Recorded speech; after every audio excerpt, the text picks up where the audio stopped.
ఆ దేశంలో ఉన్న విద్యా సంస్థలు కానీ లేదా మిగతా అందరు కూడా ఉద్యమం స్టార్ట్ చేసిండ్రు రిజర్వేషన్స్ పొడిగించొద్దని.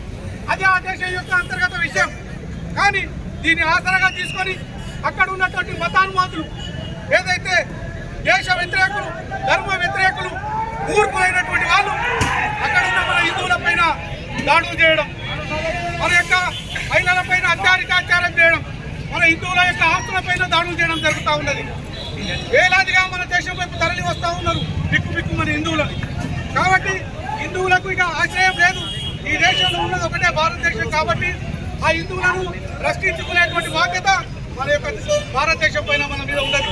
కాబట్టి ఆ దాడులను ఖండించాలని, ఆ యొక్క రాక్షస కృత్యాలు ఏవైతే జరుగుతూ ఉన్నాయో వాటిని ఖండించాలని ముక్త ఖండంతో భారతీయ జనతా పార్టీ కానీ లేకపోతే మిగతా రాజకీయ పక్షాలు, అన్ని వర్గాల ప్రజలు అందరూ కూడా సహకరించి మన యొక్క ఐక్యతను చాటుకుంటడానికి హిందూ ఐక్య వేదిక పేరిట ఇవాళ మనం పెద్ద ఎత్తున బంధు నిర్వహించినాం.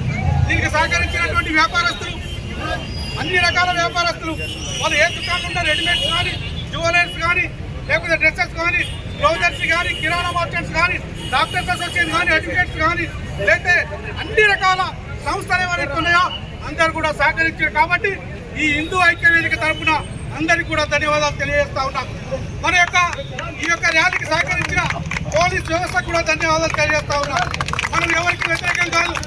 మన దేశం బిఆర్ అంబేద్కర్ యొక్క రాజ్యాంగ స్ఫూర్తితో నడుస్తున్నటువంటిది సెక్యులర్ కంట్రీ. మన దేశంలో అన్ని మతాల వాళ్ళు సుఖంగా ఉంటున్నారు, శాంతులతో ఉంటున్నారు. కాబట్టి విషయం ఏంటంటే పశ్చిమ బెంగాల్ వరకు వచ్చింది అగ్రరాజ్యం, కేరళకు వచ్చింది, పక్కనున్న బయలుతాకు వచ్చింది. రేపు మన రాష్ట్రంకి వచ్చినా, మన గ్రామానికి వచ్చినా, మన పట్టణానికి వచ్చినా ఆశ్చర్యపడాల్సిన లేదు. కాబట్టి మనమందరం హిందువులంతా కూడా ఐక్యతతో ఉండాల్సిన అవసరం ఉంది, యూనిటీగా ఉండాల్సిన అవసరం ఉంది.